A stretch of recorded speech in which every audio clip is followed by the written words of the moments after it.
Without exception, the others in the crew want immediately to turn back. To do so would admit complete failure. As commander of the expedition, I am determined to continue. I have ordered that we go on, under the ice. For 70 years, the secrets of a forgotten polar adventure have been hidden deep in the icy waters of the Arctic. One man's extraordinary dream to take a primitive submarine to the North Pole.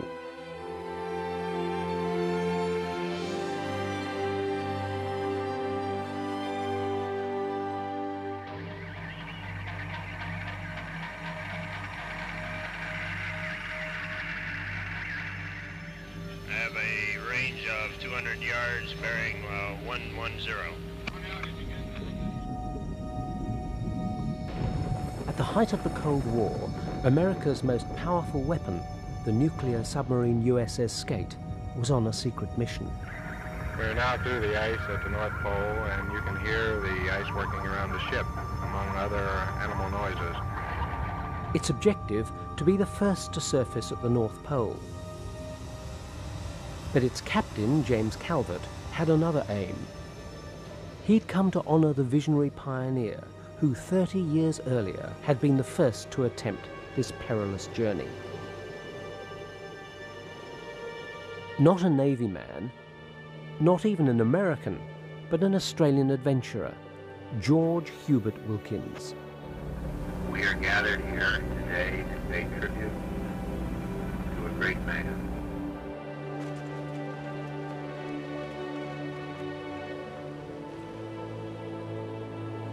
Crew, and put.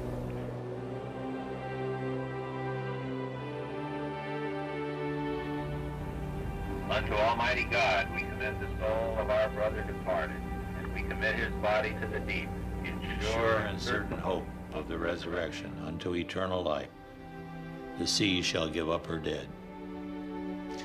And then the ashes were thrown pretty much up into the air, and the swirling wind picked them and threw them about almost in a kind of a miniature cyclone. And then they were spread out on the ice. And I couldn't help but think that this was a suitable place for Sir Hubert Wilkins to come to rest. Who was this man they'd come so far to honour? And why?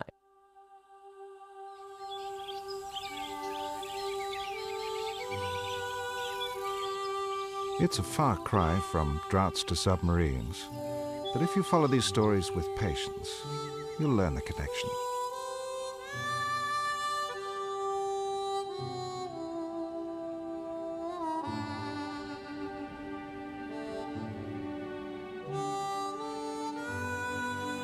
I was the baby of the family.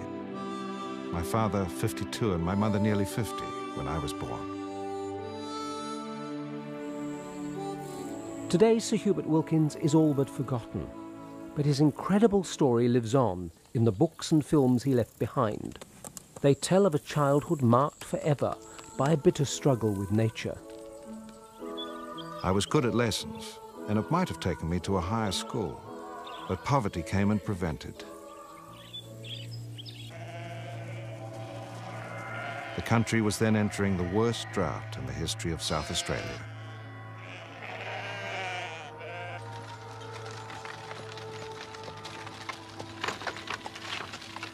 It was this terrible time and the ruin of my family and neighbors that gave me, even as a young boy, much serious food for thought.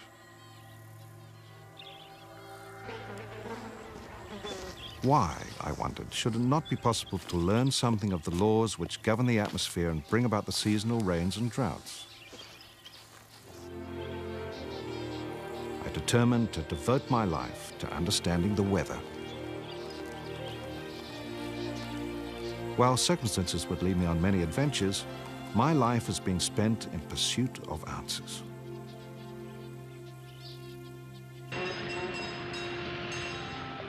Wilkins was useful with machinery and soon found work with a travelling cinema. The camera became his ticket to some of the great events of the new century. The cinema took me to Sydney, where I stowed away on a steamer bound for Europe. I had the card of a man in London at the Gaumont Picture Company. Gaumont took him on, and the young newsreel cameraman spent the next 50 years recording his own remarkable life. An early assignment introduced another lifelong passion. I learned something of aeroplanes and how to navigate them. I'd later fly all over the world, but I never had a pilot's license. He took what are thought to be the first moving pictures from the air. Wilkins was sent as official cameraman with veteran explorer Wilhelm Stephenson, who was searching for a hidden continent in the northern ice. He would learn his polar craft from a master. Here was the chance I'd been waiting for, to join a polar expedition. Funded by the Canadian government, it was the most ambitious and expensive Arctic expedition ever mounted.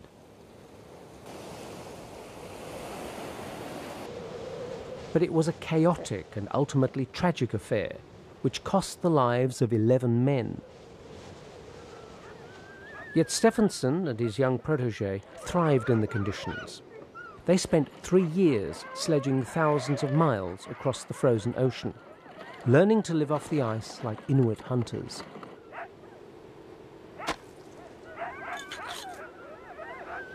Stephenson was the last of the old-style polar explorers.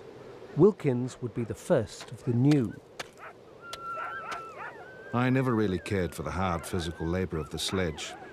As I struggled mile after mile with my heavy camera, I'd dream of a time I could soar above the ice in my aeroplane and cover as much in a day as we could hope to cover in 6 months with dog teams. Stephenson tired of hearing me talk about the possibilities of airplanes and announced dramatically one day that submarines would be a better way. They could float through the ice pack, coming up to the surface to make all the studies that were needed.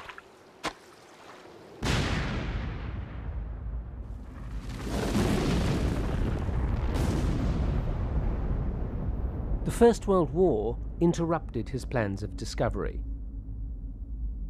As the official cameraman of the Australian troops in the trenches of Europe, Wilkins was bombed, gassed and shrapnelled taking these pictures. He was twice awarded the Military Cross, the only Australian photographer of any war to be decorated, yet all the time dreaming of new discoveries.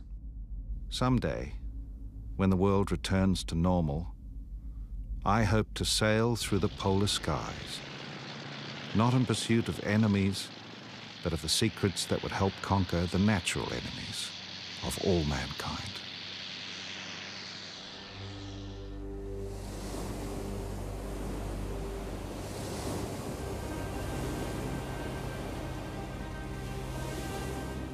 In the years after the war, he made good his promises as he joined a series of expeditions. First beside men like Shackleton, then in his own right as leader. He opened up some of the world's last unknown regions.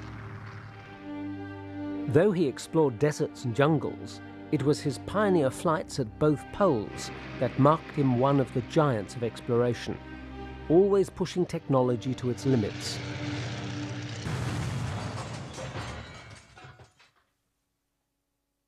Wilkins never sought fame, but he needed money to finance his expeditions. American newspapers were keen to sponsor flying heroes, and they took to the Australians' fearless attitude and calm style. They demanded a story, and Wilkins rarely let them down. It's true that in the past I have been accused of taking risks, but from my perspective they have always been balanced with careful thought and preparation. In any case, an explorer must venture where none have been before, because knowledge lies in the unknown. He made a series of pioneering flights across Alaska. These daring exploits caught the attention of the world's most powerful newspaper baron, William Randolph Hearst. Hearst needed grand adventures to feed his media empire. He'd pay well to get them. It would prove to be a fateful relationship between the explorer and the mogul, better known today as the inspiration for Citizen Kane.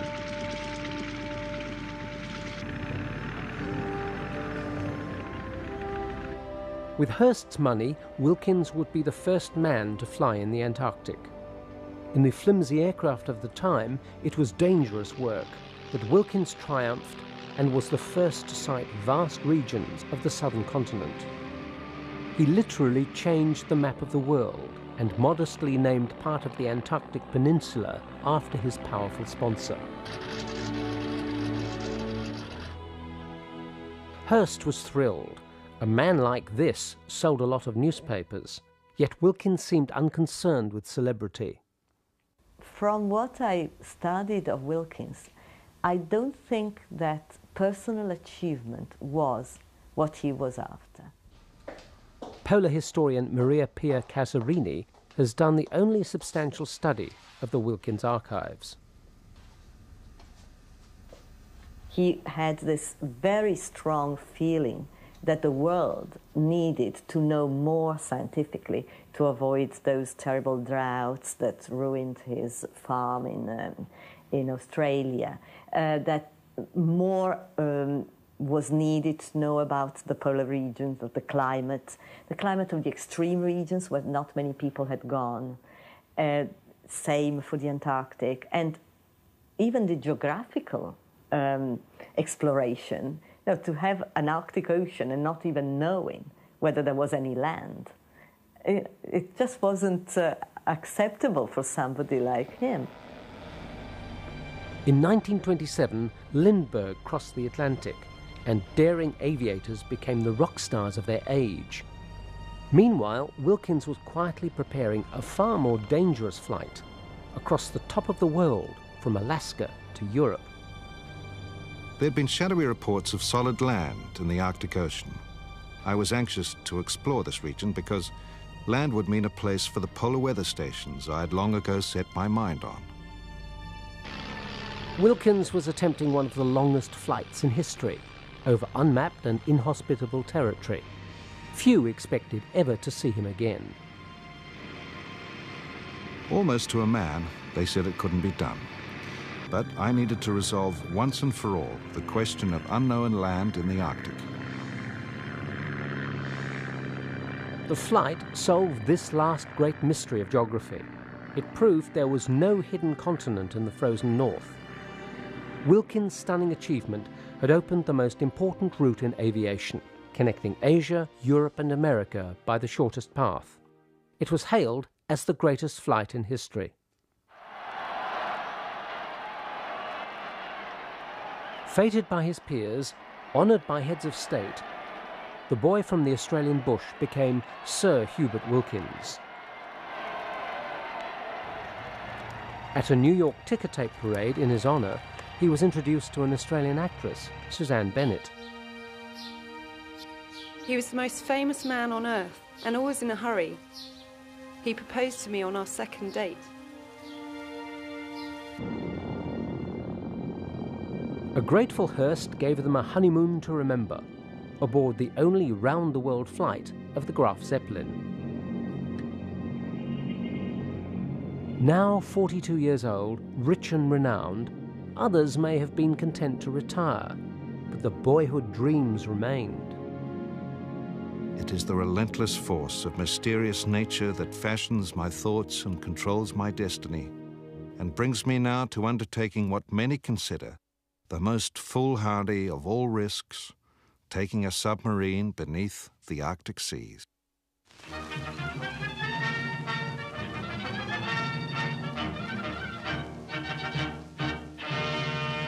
There's a great deal to be done in magnetism. There's a great deal to be done in meteorology. There's a great deal to be done in radio research in the Arctic, and we hope to bring back results that will prove to the world that our expedition has been useful. The extraordinary plan involved taking a submarine thousands of miles under the pole. The sub would be a floating laboratory, coming to the surface to study climate. To add to the drama, it would rendezvous at the pole with the Graf Zeppelin. The Hearst press duly hyped it as the greatest adventure in history.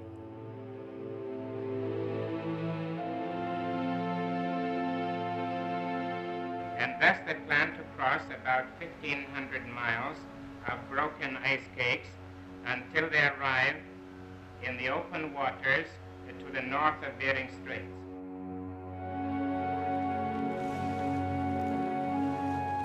It was a plan fraught with dangers.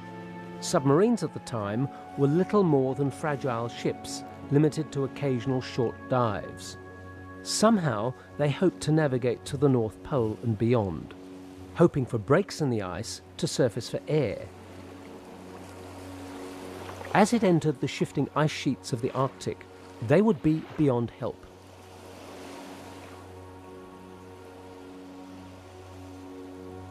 But Wilkins, as ever, was confident of success.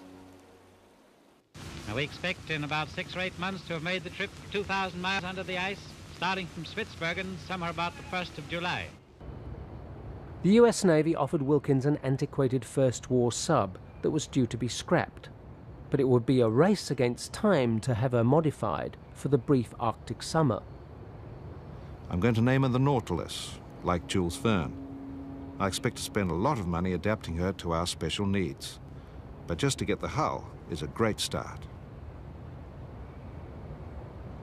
At the Philadelphia Naval Yards, Wilkins meets with the engineers and the man who will become his chief scientist, Norwegian oceanographer Harald Sverdrup. Well, Harald Sverdrup's given his name to the standard unit of ocean current, the Sverdrup, and he was by far the greatest oceanographer of his era and is still regarded as one of the greatest of all oceanographers. So, as a very serious scientist, he certainly wouldn't have been the sort of person to go on a half-baked expedition.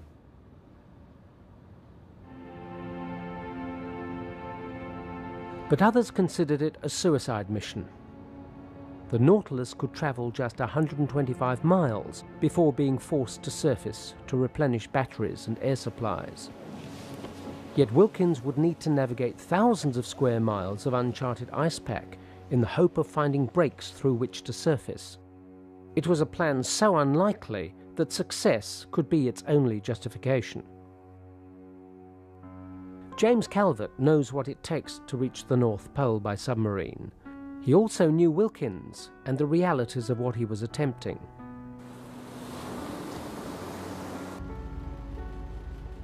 When I went to submarine school in 1942, our training boats were the O-boats, of which the Nautilus, Sir Hubert Wilkins' Nautilus, was one of those O-boats. They were very small and very uncomfortable to live on. I remembered having read about Sir Hubert Wilkins with this voyage, and I thought it was a remarkable effort. But when I saw the submarine and lived in it for a while, I thought it wasn't only remarkable, it was phenomenal that he would have given it a try. There were British critics in the newspapers saying it in no uncertain terms that Sir Hubert Wilkins had lost his marbles or something like that. It was very risky, certainly. It was a first, and a first is always risky. But Wilkins had influential supporters, including his old polar mentor, Wilhelmus Stephenson. The expedition is very dangerous, but so was the war in which Sir Hubert Wilkins was decorated, and so have been his flying expeditions both in the Arctic and Antarctic. Sir Hubert Wilkins, not for the first time, is staking his life now in the interest of science. People wonder whether the scientific results we might achieve on this expedition will be really worth the hazard. Of course, they believe that this is a much more dangerous trip than our airplane flights across the Arctic, but I don't think so. Not an engineer, Wilkins must cede control of the modifications to a local engineering firm run by his new skipper, Sloan Dannenhauer. The firm began installing dozens of expensive and bizarre gadgets. Publicly, Wilkins had to endorse them. Here we have the sort of pneumatic trolley arm, stick up above the boat, scrape along the bottom of the ice that's along here, If we need to, we can lay it right down on the deck, then bring the whole submarine tight against the ice so that these drills can be operated. But once the cameras were turned off, Wilkins had serious doubts about most of the newly installed contraptions. Much of Danenhau's equipment I considered inadequate and unnecessary. The vessel became so crowded it was a marvel of inconvenience. Mechanical things have to be extremely simple to work in the polar regions, in the cold. So you couldn't have these very complicated drills, very complicated jackknife, periscope, all these things that he could just foresee incredibly clearly that would just not work. But he had to accept them because that was their contract. In return for exclusive newspaper rights, Hearst would pay for an attempt on the pole. But his money covered only a fraction of the costs. Wilkins invested everything he had in the venture, tens of thousands of dollars. The bills are rolling in fast. $10, $20, $50, $100,000 are passed. I begin to wonder where the money will come from. I am lecturing day and night to earn as much as I can, as well as borrowing from friends.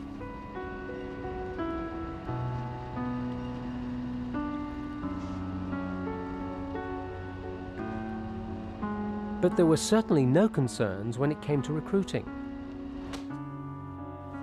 The relentless publicity attracted thousands of applicants from all over the world. Mostly they were naval veterans, some good, some desperate for work. When the scientific staff joined, there would eventually be 20 men from 10 different nations. I often wondered why they did it. Don't forget it was during the Depression, it was 1931, and jobs were hard to get. They had a pretty good idea, I think, of what they were getting into, but I don't think they understood the plan for trying to get to the North Pole. Among the crew was a young seaman from Chicago, John Jansen. Jansen celebrated his appointment with a cigar on the Brooklyn quayside, and his excitement was typical of the crew. Nothing like this has ever been imagined. To be part of something that will become one of the great pioneering adventures of all time. The Nautilus made some cautious sea trials, which the Hearst newsreels turned into fully fledged adventures. Here she is, the Nautilus, tiny 170-foot submarine which Sir Hubert Wilkins has rebuilt for his cruise under polar ice. 40 feet under the sea in the crowded engine room. 500 horsepower diesel motors, one on each side. Captain Danenhauer at the periscope. See any icebergs there, Skipper?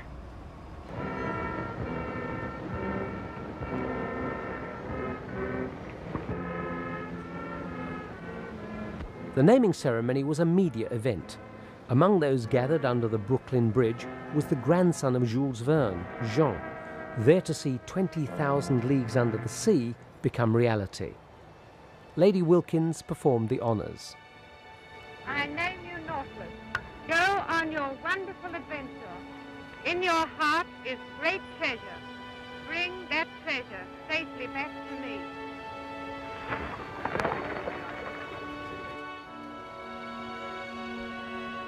But it looks like a wonderful boat. I don't feel much like going off without you. Well, I'm sorry I didn't make up my mind to come along with you. But never mind, I'll see you in London. Well, it won't be long, only 2 or 3 weeks, and then I hope you'll be starting over, and I'll see you over there. All right, that'll be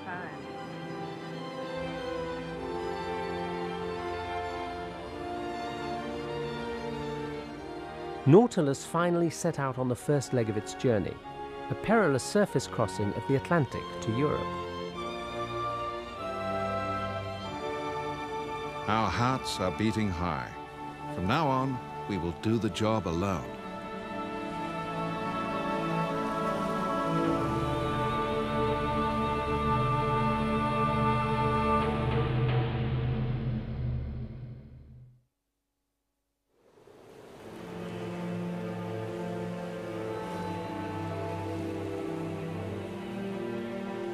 Nautilus was already a month behind schedule, and the inadequacies of the old sub were soon exposed. how anyone could live on a submarine like that for more than a day or two at a time. There was no place really to sit down and eat.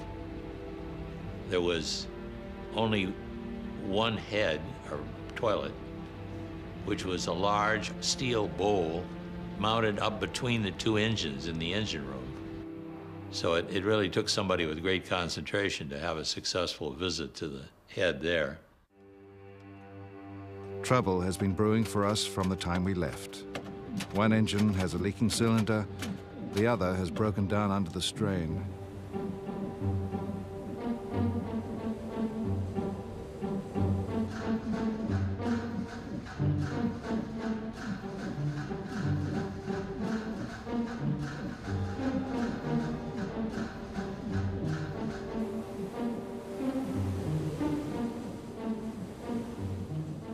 I don't know how in the world these people ever lived. They had to get across the Atlantic Ocean. And this submarine was not built for being offshore. Just 4 days out of New York, with failing engines, Nautilus was being overwhelmed by rough seas. The crew was terrified, as the young Chicago seaman John Jansen recalled. Every man on the vessel was scared. We all know the poor condition of the Nautilus for the work she has ahead.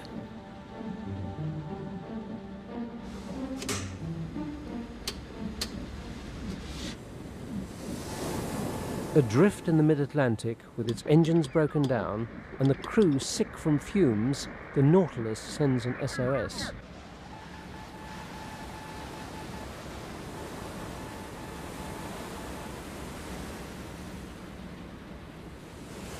After hours of nervous waiting, they at last saw smoke on the horizon from the US battleship Wyoming.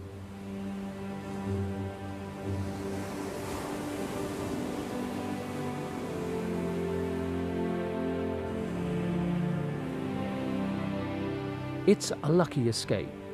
Towed to Britain, the little sub has suffered serious damage. For some of the crew, it's too much. Some announce they are resigning. And the British press are becoming a little more sceptical than their American colleagues. There's the famous submarine. Just imagine being cooped up in that confined space for over a week. With the seas running deck high, all hatches had to be closed, and the crew were almost poisoned by the fumes. And there's the bearded Sir Hubert Wilkins, leader of this expedition. More weeks are lost making repairs in Plymouth. Privately, I was appalled at the amount of work which would have to be done.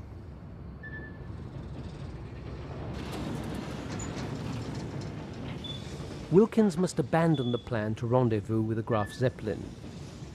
But despite the concerns, the hype rolled on. Newspapers reported a royal visit.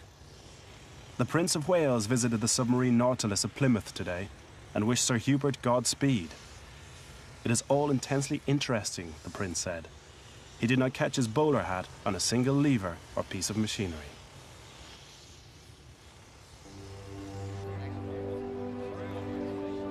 Once repaired, Nautilus moved on to Norway on its long journey north.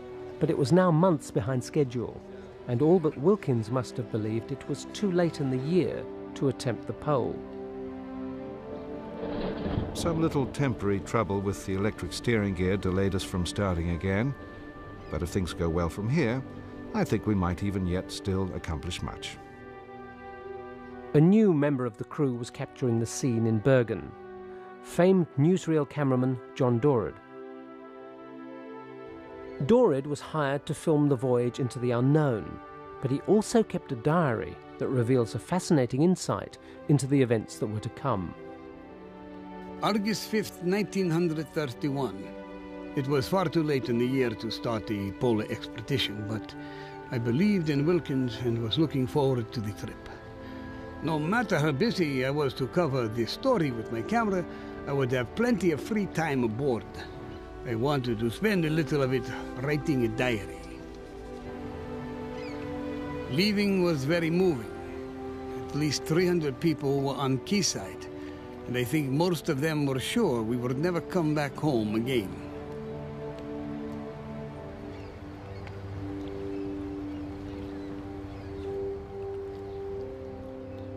We celebrated well last night.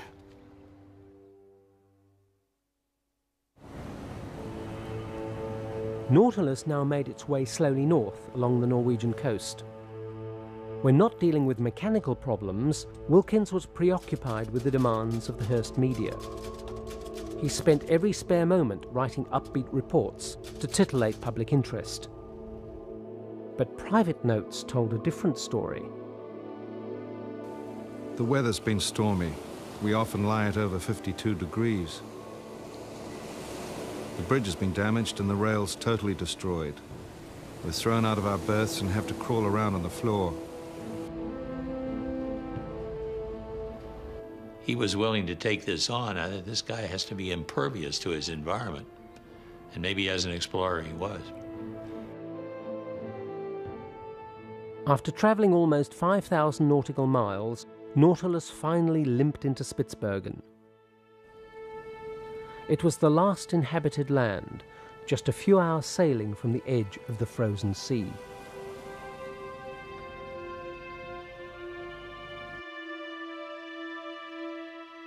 Both engines need attention while we're at the pier here. If everything functions as required, we might reach the pole within 2 weeks. Hopefully the Nautilus will prove better than it now appears. But Wilkins well knows the Nautilus has never been reliable, and his closest colleague, Chief Scientist Sverdrup, advises caution. The season was so far advanced that, in my opinion, even an attempt to reach the North Pole would be far too dangerous.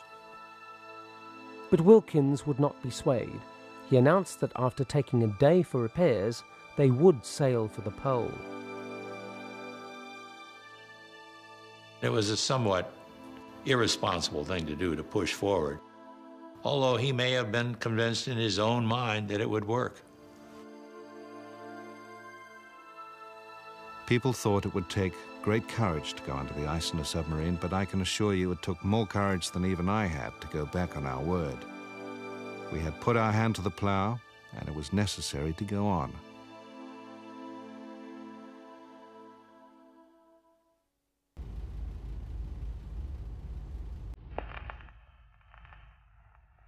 As they headed into the unknown, the crew was doing its best to make light of their fears, as Dorid's diary reveals. The gramophone is constantly playing jazz and Hawaiian music, which we already know of by our heart. The crew consists of 20 men of 10 different nationalities. We're all hairy and covered in oil and look like a real group of ne'er-do-wells. Every day we send radio broadcasts in our 10 different languages, but God knows if anyone listens to our programs.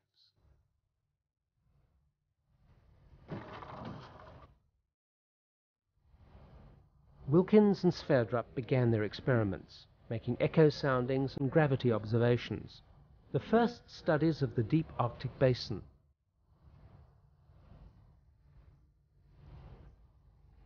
The Nautilus gave Sverdrup a unique opportunity for research, but even he was beginning to fear what lay ahead. I was convinced we would return in one piece, but I confess most openly that my conviction was based on nothing substantial.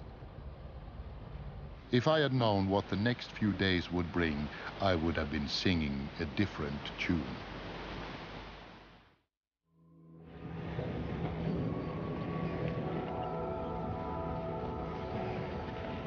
August 19th.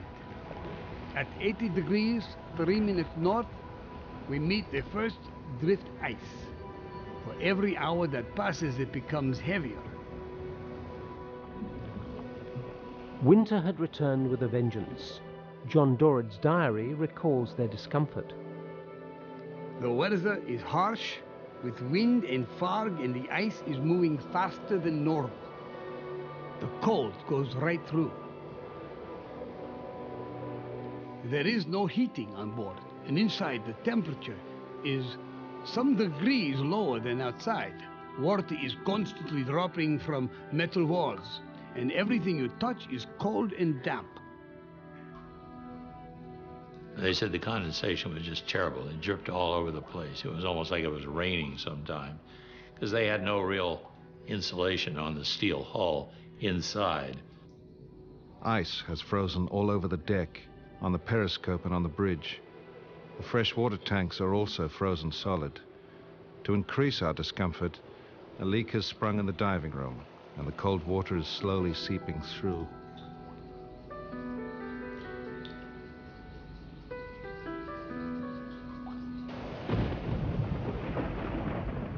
After a week in the ice pack, the Nautilus had reached 82 degrees, further north than any vessel had ever been under its own power.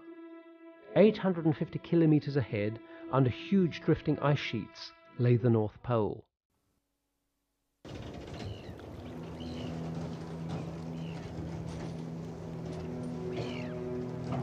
Wilkins had brought the leaky boat and its ragged crew to the edge of the known world. Now he ordered they go beyond. The submarine was prepared for diving. They would head for the pole. He was putting himself knowingly in a position where he was under the ice and had no sure way of getting up to charge those engines. So what he was betting on is that he was going to run into an opening in the ice, or that he would be able to drill through with that drill, which they had never really done. Wilkins instructed the skipper, Sloan Dannenhauer, to prepare for diving. When Captain Dannenhauer set the controls in submerging position, the ship simply did not respond properly. When looking over the stern and down in the water, we noticed that something was missing from behind the propellers. Diver Frank Crilly volunteered for the job, and we lowered him down between the ice floes to inspect the stern.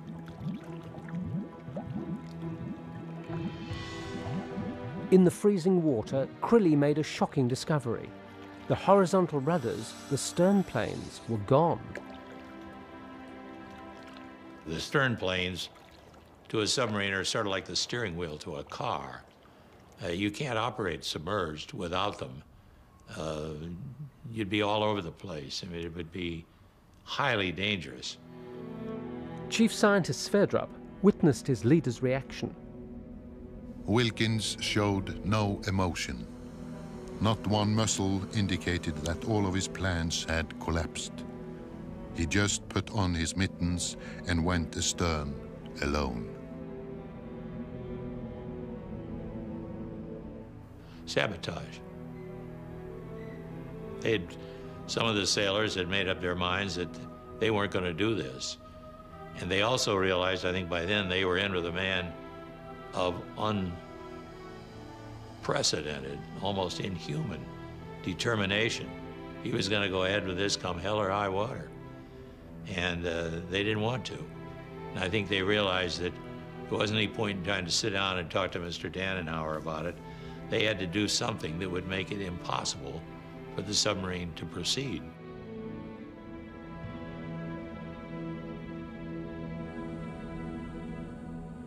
Thus, the Nautilus is reduced from submarine to surface vessel. It is hard blow to all, but worst for Wilkins.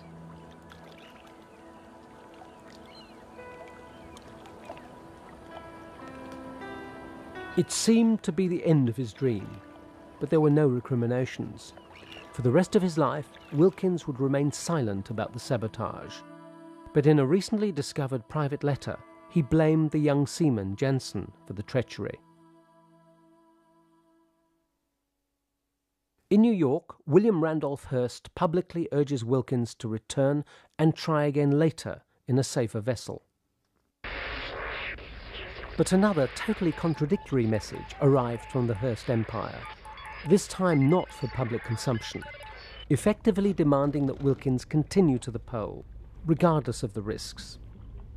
Sir Hubert Wilkins, Nautilus, stop. Editor Hearst newspaper asks formally whether or not you'll outcarry terms. Stop. Contract says must attempt pole this year. Be assured every effort made to reach pole this year. Stop.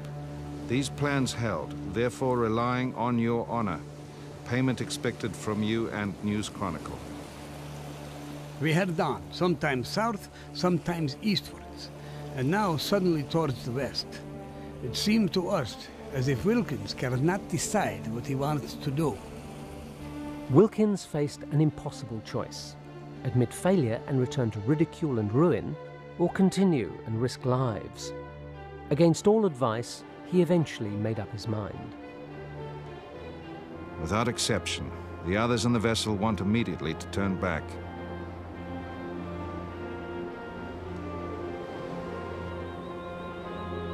As commander of the expedition, I order the trials to continue.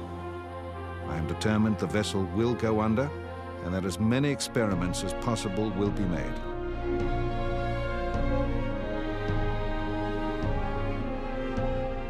He was indomitable, and I'm sure that to have survived some of the things he did while he was exploring, probably had to have that personality. But courage is one thing when only your own life is at risk, but when you have a group of people whose survival is dependent on you, it puts a different burden on you. I think he was prepared to sacrifice his own life for this project into which he had put so much of his effort. Wilkins had built a career navigating the narrow border between discovery and disaster.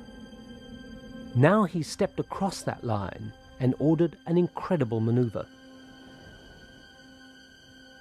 Even if he couldn't make the pole, Wilkins was going to prove submarines could operate under ice. He would ram the ice sheet to force the sub beneath the surface. Captain Dannenhauer prepared the stricken Nautilus as best he could. The floes were quiet, and the only sounds to be heard were the mewing of the seagulls and the occasional splash of a seal, as we lay between the floes ready for our first Arctic dive.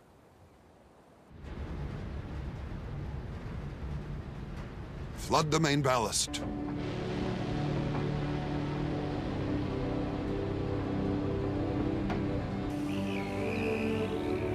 We took our time trimming down. After jocking her into what I thought was the right trim, 2 degrees by the bow, and our eye ports well awash, I pointed her for a likely-looking flow and gave the order. Ahead!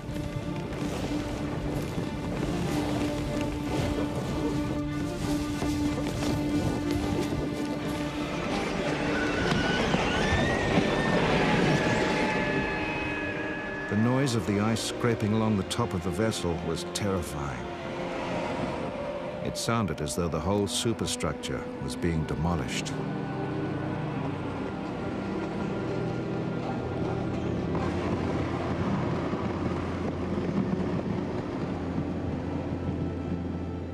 It looked like a dream.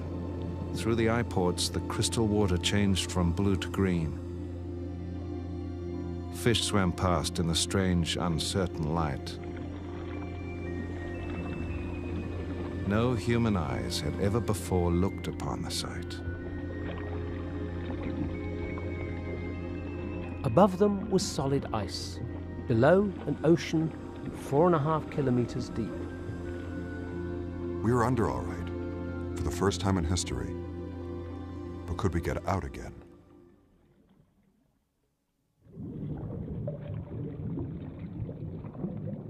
The average ice then was about 10 feet thick. He had no navigation equipment. He had no way of knowing where he was. The Arctic Ocean is about the same size as the continental United States. Nautilus had disappeared from the face of the Earth. The worst was feared, and Norway prepared a rescue mission.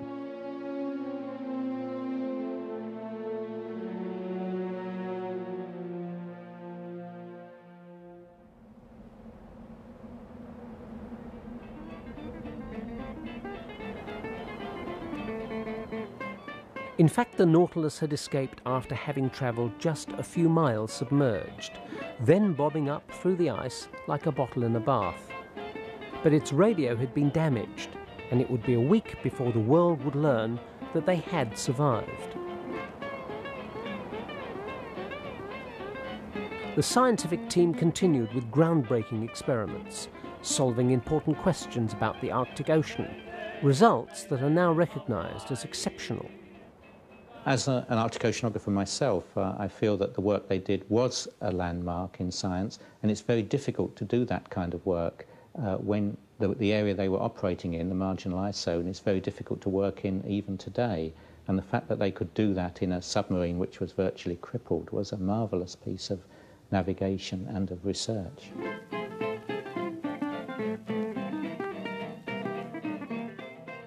The results were vindication for Wilkins, but they hardly matched the hype expected of the great adventure. There is great satisfaction of having done your darndest against tremendous odds, even if you are beaten in the end. After a month in the ice, Wilkins eventually brought all his crew alive back to Norway. But he gambled everything on reaching the pole, and to the press, he was a loser. Randolph Hearst lived up to his threat and refused to pay.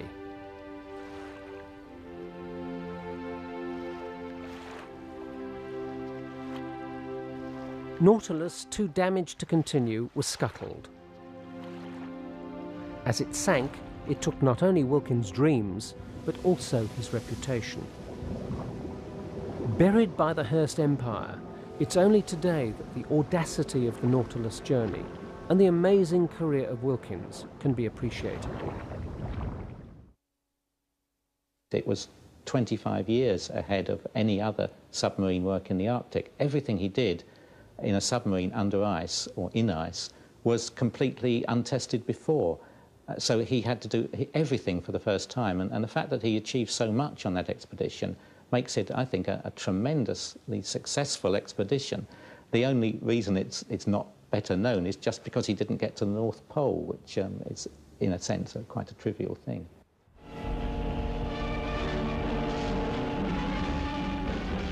The nuclear submarine Skate re-enters her home port at Groton. A triumphal return from her cruise under the Arctic ice to the top of the world.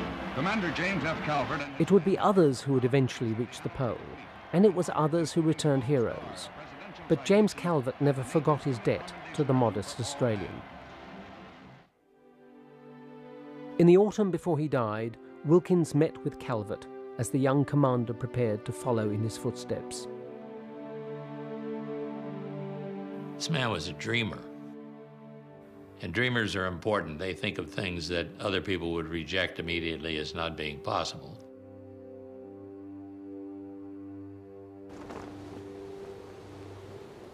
Sir Hubert Wilkins didn't stop exploring, but he never again commanded an expedition.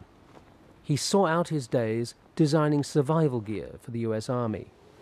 Financially ruined by Nautilus, he managed somehow to save the little farm he'd bought in Pennsylvania.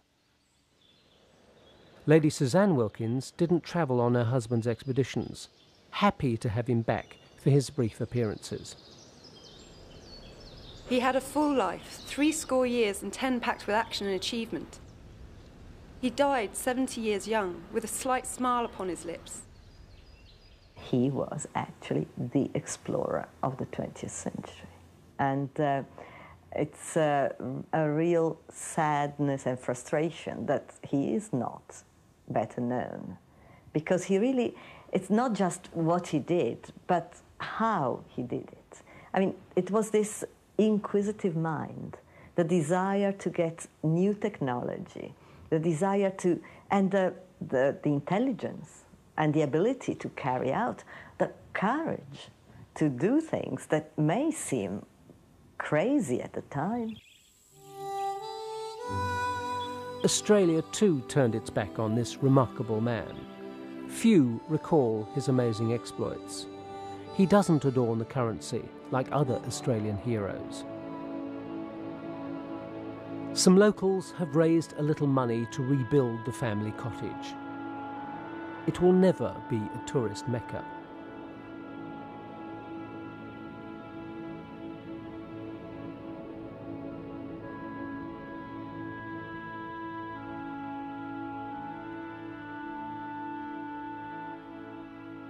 Wilkins never solved the mysteries of weather, but he hoped his work might inspire others. More than most, I have seen the unyielding, terrifying force of mysterious nature. We cannot tame it, I am sure, but its moods and vagaries are not random. There is a pattern to its movements, a plan. And one day, if we are brave and wise, we will find the solution.